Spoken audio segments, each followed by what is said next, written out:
Live in relations यानी बिना शादी किए एक जोड़े का साथ रहना, इसका कोई रजिस्ट्रेशन नहीं होता है। लेकिन सुप्रीम कोर्ट में एक याचिका दाखिल हुई थी जिसमें यह मांग की गई थी कि इसका भी रजिस्ट्रेशन होना चाहिए। सरकार को इसकी व्यवस्था बनानी चाहिए कि जो जोड़े लिव इन में रह रहे हैं उनके इस संबंध का रजिस्ट्रेशन हो, सरकार को, पुलिस को जानकारी हो कि वो कौन लोग हैं जो इस तरह के संबंध में उनके इलाके में रह रहे हैं, पुलिस को यह पता हो और सरकार को भी पता हो कि पूरे देश में कौन से लोग हैं जो लिव इन रिलेशन में रह रहे हैं। सुप्रीम कोर्ट ने इस मांग को अव्यवहारिक बताया और सुनने से मना कर दिया। इसी की बात लीगल विद सहगल के इस वीडियो में करेंगे। Chief justice DY Chandrachud, justice PS Narasimha और जस्टिस जेबी पार्डीवाला की बेंच के सामने एडवोकेट ममता रानी की तरफ से दाखिल याचिका जब सुनवाई के लिए लगी तो जजों ने हैरानी जताई इस बात पर कि यह किस तरह की मांग की गई है। जजों का यह मानना था कि ऐसे संबंधों का रजिस्ट्रेशन आखिर कौन करवाएगा, कौन चाहेगा कि इसका रजिस्ट्रेशन हो।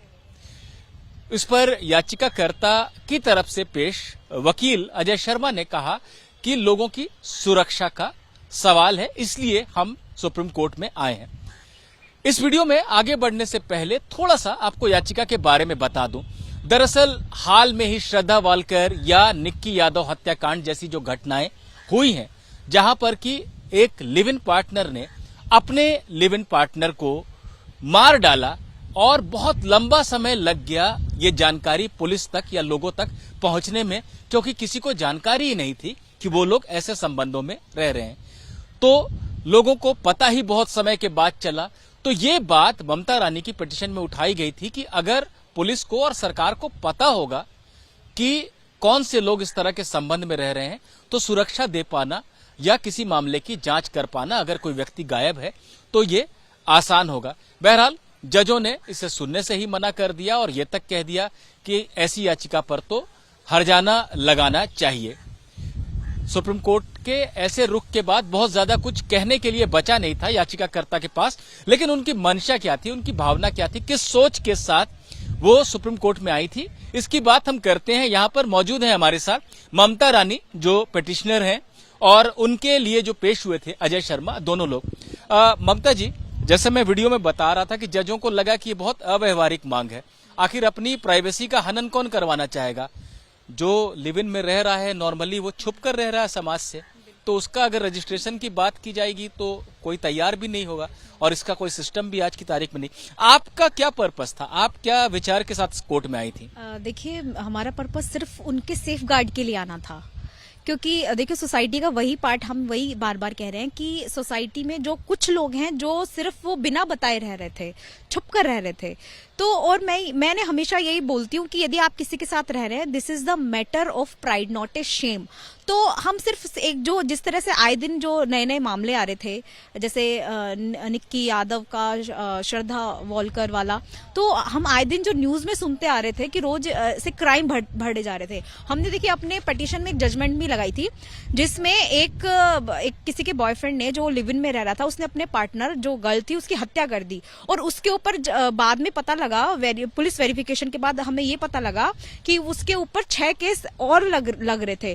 तो सिर्फ हम उसका प्रिवेंट चाहते थे और उससे ज्यादा कुछ नहीं। अच्छा अजय जी, आप आर्ग्यू भी कर रहे थे और मैंने पिटीशन को पढ़ा है, ड्राफ्ट भी आपने किया है, आपने उसको बनाया है पिटीशन ममता जी की तरफ से।